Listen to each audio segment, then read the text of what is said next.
ভোলা প্রতিদিনের মতো তার মহাজনের দোকানে কাজ করতেছে। হঠাৎ তার মহাজন এসে বলল, আরে এই ভোলা, তুই এখনো রান্না করিসনি কেন? কিছুক্ষণ পর খদ্দের আসবে বিরিয়ানি খাওয়ার জন্য।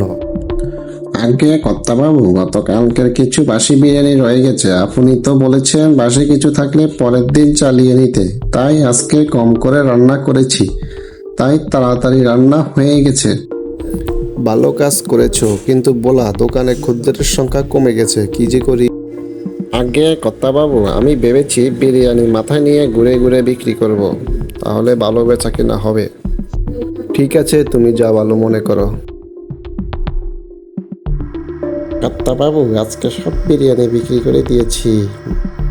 ভালো হয়েছে, সবগুলো বিক্রি করে দিয়েছিস। যাওয়ার সময় কিছু টাকা নিয়ে যাস।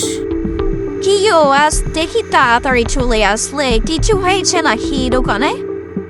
হ্যাঁ গো গিন্নি, সারাদিন পরিশ্রম করে অল্প কয় টাকা ইনকাম হয়। এই কম ইনকাম দিয়ে সংসার চালানো মুশকিল হয়ে যাচ্ছে, তাই চাকরিটা বাদ দিয়ে দিচ্ছি। কিন্তু কি করবো বুঝতেছি না। তুমি এগুলো নিয়ে চিন্তা করো না। তুমি না ভালো বিরিয়ানি রান্না করতে পারো, তো বাজারে একটা দোকান দিলেই তো হয়। একটা দোকান দিতে গেলে অনেক টাকা দরকার হয়। এত টাকা আমি পাবো কোথায় বলো তুমি?